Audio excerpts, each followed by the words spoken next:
sini nih, saya mau tanya Bu, kalau ibu meninggal, kira-kira suami ibu akan bersedih atau bahagia ya? Kira-kira? Cius. Udah mengorbankan apa ibu buat suami ibu? Nyawa? Allahumma barik lana fi Rajab wa Sa'bana wa balighna Ramadana wa hasil maqasidana Rabbi fakihna wa fakih ahlana Rabbi alimna allazi yanfa'una. Dukung dakwah Ismi dengan klik subscribe dan aktifkan tanda loncengnya. Bismillahirrahmanirrahim. Assalamualaikum warahmatullahi wabarakatuh. Waalaikumsalam warahmatullahi wabarakatuh. Amin. Mudah-mudahan ibu-ibu akan mendapatkan keselamatan, keberkahan, kesejahteraan, dan selamat dunia dan akhirat. Amin ya rabbal alamin. Alhamdulillahilladzi anzala ilainal iman walhamdulillahilladzi arsala rasulahu bil huda wad dinil haq liyudhhirahu 'alad dini kulli wa kafa billahi syahida. Nashhadu an la ilaha illallah wa nashhadu anna Muhammadan abduhu wa rasuluh la nabiyya ba'dah. Assalatu wassalamu ala asyrafil anbiya'i wal mursalin wa ala alihi wa ashabihi ajmain, amma ba'du. Ibu-ibu yang sore hari ini diizinkan oleh Allah meraih kemenangan karena diuji dengan guyuran hujan yang tidak main-main, cukup panjang dan cukup deras, yang menguji keimanan dan keyakinan kita sore hari ini. Tapi kita semua lulus uji, alhamdulillah. Lihat, begitu kita berkumpul di musola, udah duduk bareng, udah ngaji, mana ibu kayak nggak ada bekas hujan, betul? Coba kalau tadi kita pilih bobo di rumah, pasti nyenyak. Enak tadi buat bobo ya Bu ya. Nah, biar barokah, hari ini kita diizinkan berkumpul di sini. Saya mau ibu-ibu dapat kenang-kenangan dari saya lewat kajian sore hari ini. Berhubung bulan ini masih bulan Rajab, pernah terjadi peristiwa Isra wal Mi'raj, dan pasti ibu-ibu juga pernah mendengar, menyimak kisah tentang Isra wal Mi'raj. Hari ini mudah-mudahan lewat suara yang Allah ciptakan dari pita suara, dari jasad yang diberi nama Ismi ini, mudah-mudahan Allah sudah menciptakan Ismi barokah juga, karena ikut-ikutan pengen dapat barokah di bulan Rajab. Bu, hari ini saya ingin menceritakan sebuah kisah, bagian dari kisah peristiwa Isra wal Mi'raj Nabi besar Muhammad sallallahu alaihi wasallam. Ibu-ibu sudah dewasa, pasti pernah mendengar kisah yang sama. Hari ini walau pernah mendengar di masa lalu, mudah-mudahan tetap bernilai murojaah dan ibadah yang Allah ridhoi. Amin ya rabbal alamin. Tahun di mana terjadi peristiwa Isra wal Mi'raj dikenal dengan tahun gajah, itu tahun kelahiran Nabi. Kalau tahun Isra wal Mi'raj dikenal dengan tahun Amul Huzni, Amul tahun, Huzni sedih. Artinya Amul Huzni tahun kesedihan. Jadi di tahun itu Nabi Muhammad lagi sedih, Ibu. Kenapa sedih? Karena ada dua orang yang sangat mendukung dakwahnya Nabi. Secara bersamaan di tahun yang sama ditakdirkan harus pulang ke rahmatullah, harus wafat. Siapakah dua orang itu? Siti Khadijah dan Sayyidah Khadijah ini istri yang sangat spesial. Ia adalah seorang wanita yang kaya raya, hartanya bisa habis. Karena apa? Karena dipakai untuk mendukung dakwah Nabi. Mendukungnya di mana? Di ketika umat Islam yang tertekan, diboikot ekonominya, gak boleh belanja, akhirnya kemiskinan menimpa mereka. Khadijah dengan hartanya memberikan makanan kepada umat Islam yang ditekan oleh orang kafir dari kaum Quraisy. Sayyidah Khadijah tidak takut jatuh miskin. Sayyidah Khadijah tidak takut hartanya habis. Sayyidah Khadijah juga tidak takut kekayaannya menghilang hanya karena mendukung dakwah Nabi. Tidak. Sayyidah Khadijah begitu yakin bahwa dakwah Nabi itu benar. Jadi beliau tidak ragu-ragu untuk mendukungnya. Dan Sayyidah Khadijah memiliki karisma di tengah orang Quraisy. Artinya orang-orang kafir Quraisy semuanya segan sama Sayyidah Khadijah. Sayyidah itu disingkat menjadi Siti. Apa? Sayyidah disingkat menjadi Siti. Jadi kalau ibu pernah bilang Siti Khadijah, bukan Sayyidah, kata yang sempurnanya berbunyi Sayyidah, disingkat menjadi Siti. Sayyidah itu adalah wanita yang terhormat. Itu gelar-gelar dari kalangan bangsa Arab Quraisy. Nih ibu-ibu yang ada di sini nih, saya mau tanya Bu, kalau ibu meninggal, kira-kira suami ibu akan bersedih atau bahagia ya kira-kira? Cius. Udah mengorbankan apa ibu buat suami ibu? Nyawa?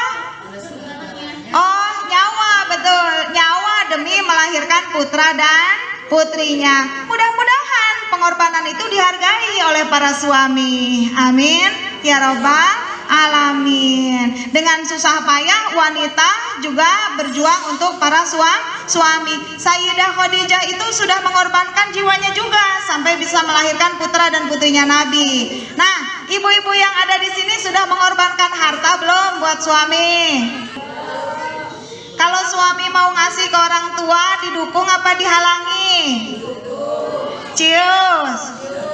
Mudah-mudahan ibu karena sebagai istri selalu mendukung langkah baik suami, pas ibu meninggal beliau bersedih hati, mudah-mudahan. Amin ya robbal alamin. Berikutnya orang kedua, siapa sih orang kedua yang sudah bikin Nabi Muhammad sedih karena wafatnya? Abu Thalib ya. Kalau Abdul Muthalib itu kakeknya, kalau Abu Thalib itu adalah pamannya. Ayahnya siapa namanya? Abdullah. Punya adik, salah satunya adalah Abu Thalib.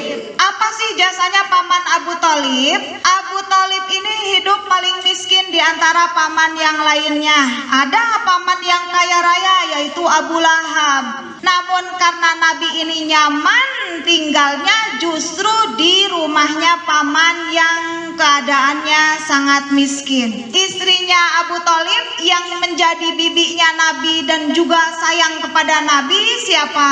Gak pernah dengar yang itu mah, gak pernah diumumkan. Namanya Fatimah. Dia sangat sayang kepada Nabi, makanya ketika Nabi Muhammad memiliki putri diberi nama Fatimah. Ternyata berjodoh dengan anaknya Abu Thalib. Abu Thalib punya anak namanya Ali bin Abi Thalib. Dijodohkan dengan putrinya Nabi alias keponakannya yang bernama Fatimah.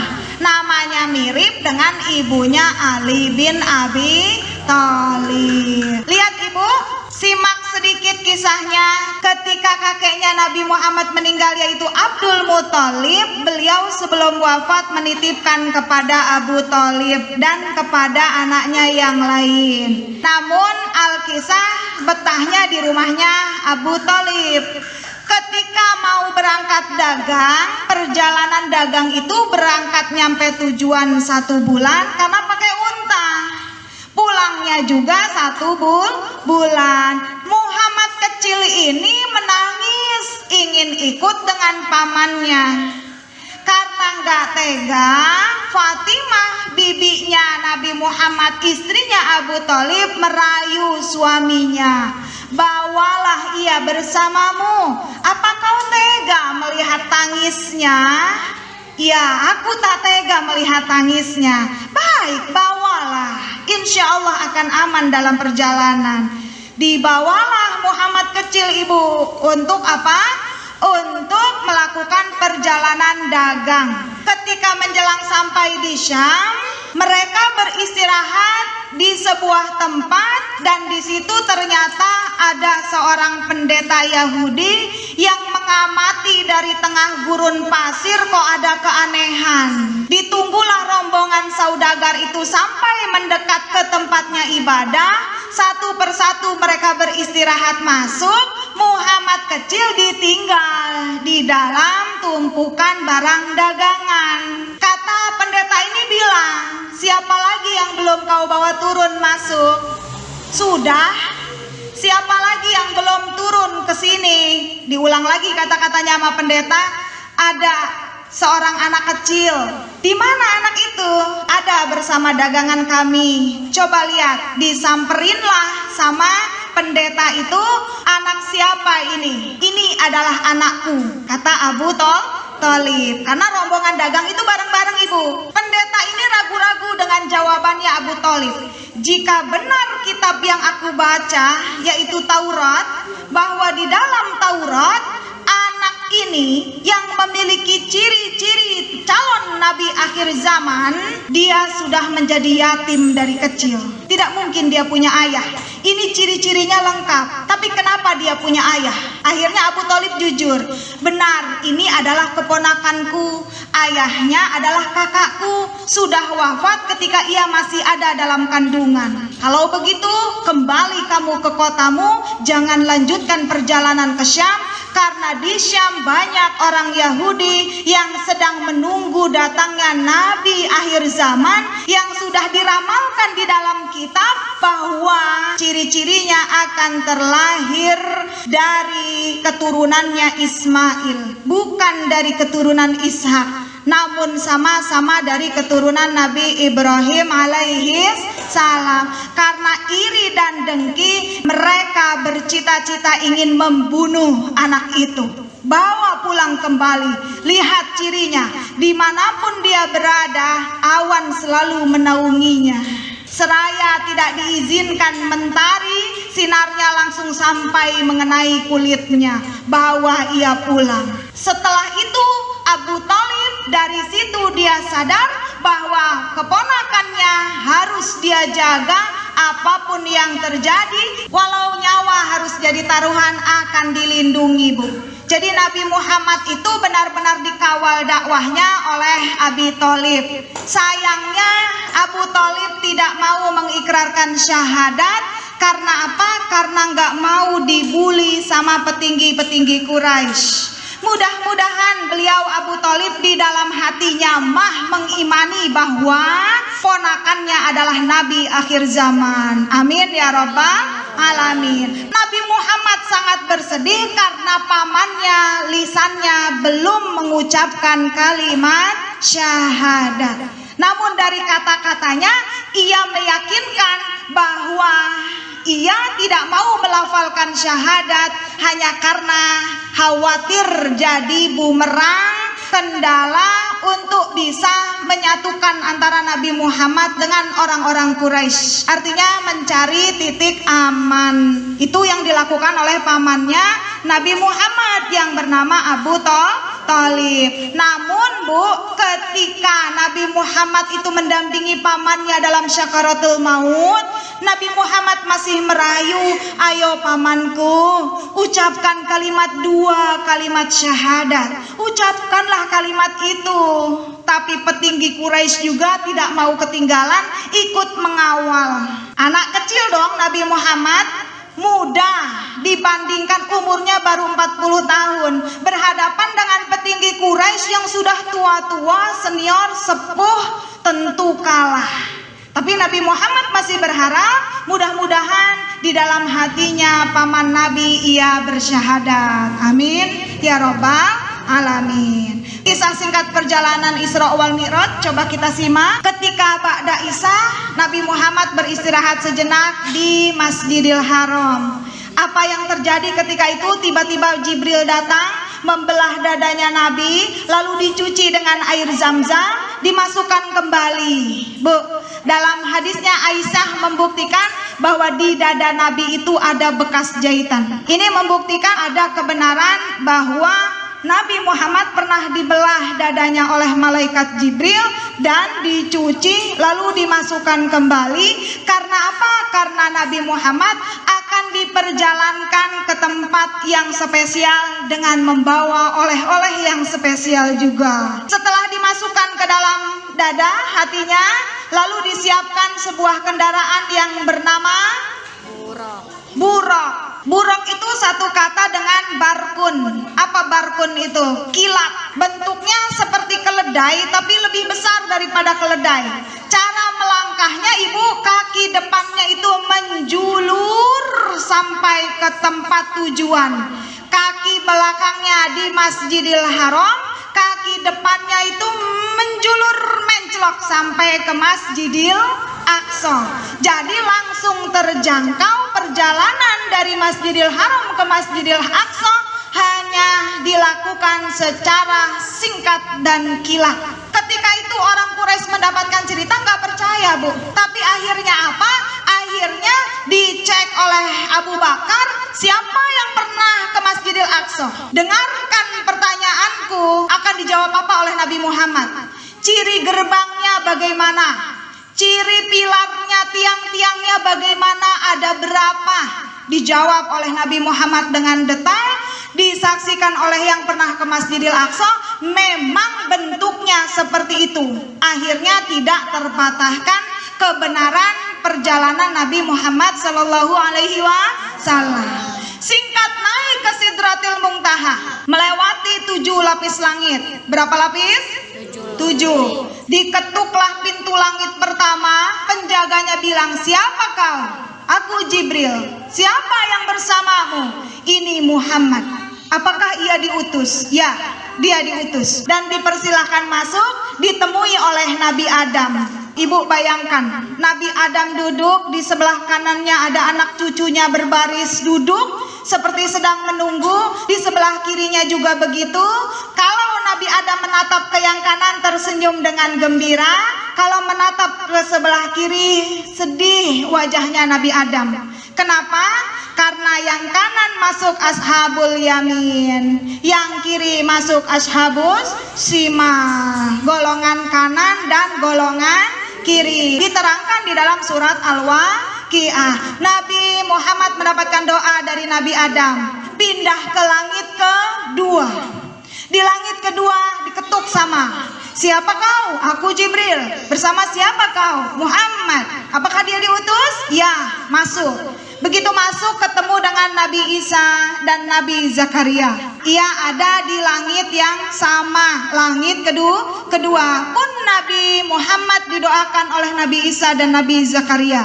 Pindah ke langit ketiga, sama, ketuk lagi, siapa kau? Aku Jibril. Bersama siapa kau? Ini Muhammad. Apa dia diutus? Ya, dia diutus. Silahkan masuk. Jadi artinya ada penjaga, ada malaikat yang tidak kenal secara wajah tapi kenal secara nama.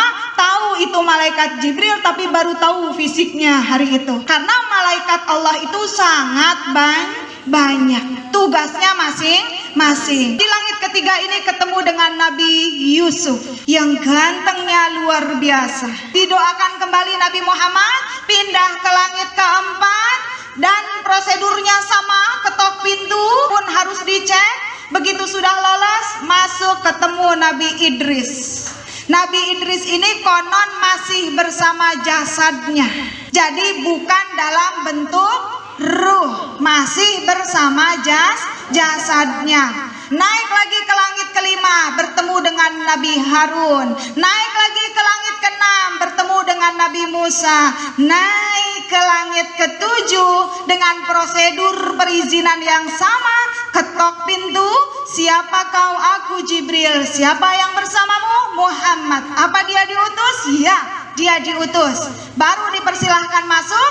Akhirnya di situ di langit ketujuh bertemu dengan Nabi Ibrahim alaihis salam. Lalu diantarkan untuk menghadap kepada Allah Subhanahu wa Ta'ala. Di situ melihat istana yang sangat indah yang tidak bisa digambarkan dengan apapun. Keindahan tamannya luar biasa, tidak ada di atas muka bumi ini. Daunnya seperti kuping gajah, buahnya biasa besarnya, nggak bisa digambarin Ibu. Di situ Nabi Muhammad mendapatkan tugas untuk menyerahkan perintah melaksanakan sholat berapa kali sehari semalam? 50 kali. Nabi Muhammad langsung nerima. Dibawa turun, baru nyampe ketemu Nabi Musa, diprotes. Jangan kau terima perintah sholat 50 kali. Balik minta protes, dikurangi, minta protes lagi dikurangi, minta protes dikurangi, sampai pada titik 5 kali sehari. Bahkan di situ katanya 1 kali sholat nilainya 10 kali 5 jadinya 50. Ini Ibu, ketika turun kepada Nabi Musa, sebelum ketemu Nabi lain diprotes, tapi Nabi Muhammad malu mau protes laginya ke Allah, betul? 5 itu sudah sangat sedikit. Ayo Ibu, kita jaga yang 5 ini. Kita kenalkan kepada anak-anak kita untuk juga menjaga tugas yang 5. Sholat 5 waktu. Terakhir, kepada anak-anak Ibu, mohon dikenalkan bahwa bangunan ini namanya apa, Bu? Musola. Musola itu artinya apa? Singkatan dari makanus sholah. Apa makanun? Tempat. Sholah adalah sholat. Ini tempat sholat. Jangan ada yang membiarkan anak-anak bermain di musola. Siapa yang mendukung anak-anak main di musola, maka kita sudah mendukung kebohongan. Maka digantilah ini tempat menjadi mal'ab, tempat untuk bermain. Ya Bu ya, mudah-mudahan info yang kita terima sore hari ini bisa bermanfaat. Kenang-kenangan murojaah tentang hikayah dari peristiwa Isra wal Mi'raj Nabi besar Muhammad sallallahu alaihi wasallam, mudah-mudahan bisa membuat kita pantas untuk bertemu dengan baginda Rasul Muhammad sallallahu alaihi wasallam. Amin ya rabbal alamin. Syiarkan kepada saudara, kepada suami, jangan pernah meninggalkan sholat. Masuklah surga, tapi jangan masuk surga sendirian. Ajak siapapun yang ada di sekeliling untuk sama-sama memenuhi syarat masuk surga. Sholat adalah tiangnya agama. Tidak kuat tiangnya, jangan harap agama akan kuat. Anak-anak yang bisa diharapkan masa depannya adalah anak-anak yang sudah bertanggung jawab dalam sholatnya. Jadi ayo kawal sholat anak-anak dari kecil. Walau ruku sujudnya belum lancar bacaannya, yang penting mereka sudah latah, sudah tahu, oh ini waktu duhur, oh ini waktu asar, oh ini waktu maghrib. Ibu insya Allah ya, anak-anaknya udah hafal dengan waktu sholat, betul? Tinggal diistiqomahkan, mudah-mudahan barokah, akhir hayat kita bisa sejahtera dunia dan akhirat. Akhirul kalam, billahi taufiq wal hidayah. Wassalamualaikum warahmatullahi wabarakatuh.